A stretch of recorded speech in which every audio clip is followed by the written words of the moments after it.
Alright, this is an example for problem 6 in chapter 11, the solids management math.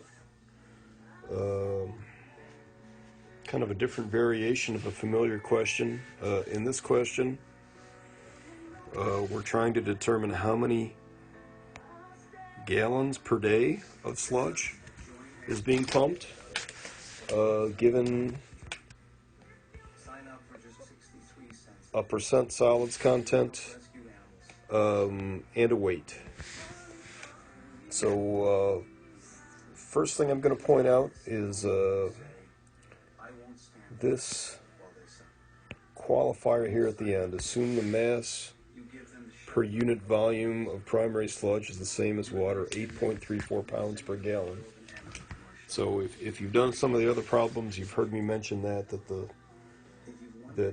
in the problems that they have you do, that you basically assume that the specific gravity is the same as water, or a specific gravity of 1, and that's essentially what this phrase is telling you.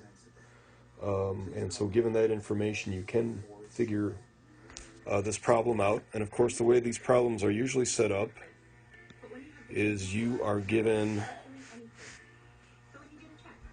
the number of gallons pumped, and then you would multiply gallons times 8.34 pounds per gallon.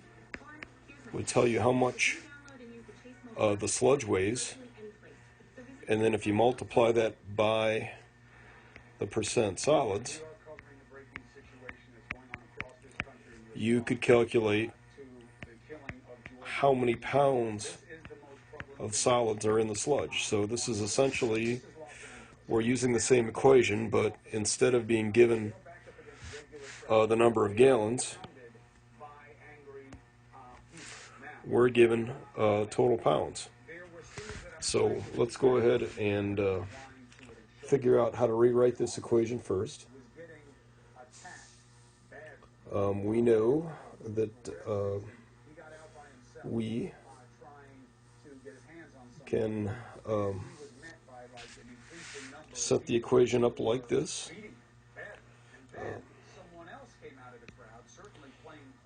8.34 pounds per gallon times percent solids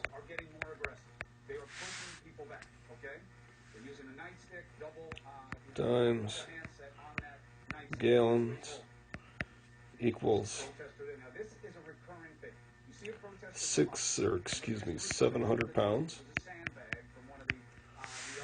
or 8.34 times 0.0335 times gallons equals 700.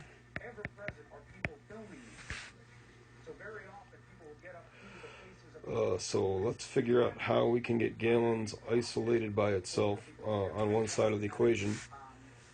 And we can do that by dividing both sides of the equation by 8.34 times 0.0335. And so to simplify this process, I'm going to go ahead and do that multiplication right now. 8.34 times 0.0335 equals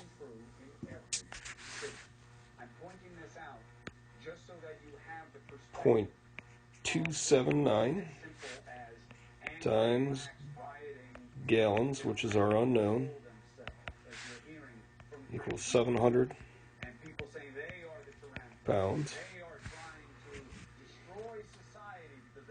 Or let's look at this, let's set it up in a little more familiar way to do some algebra.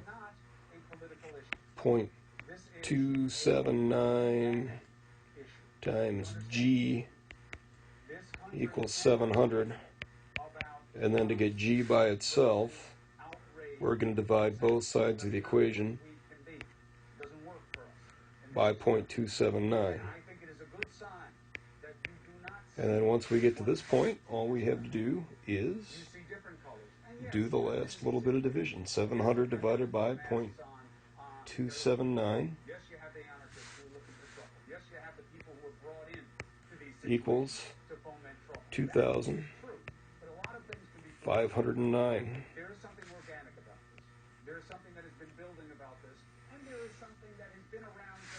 And then if we want to check our work, we could just plug that number back into the top equation there.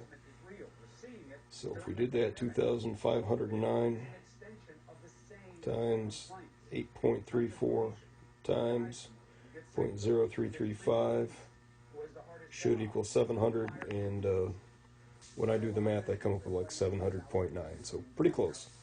So that's the way to do that problem. Kind of an unusual twist on a problem that you would normally see a lot. I'm not sure you'd ever see one like this on an actual exam.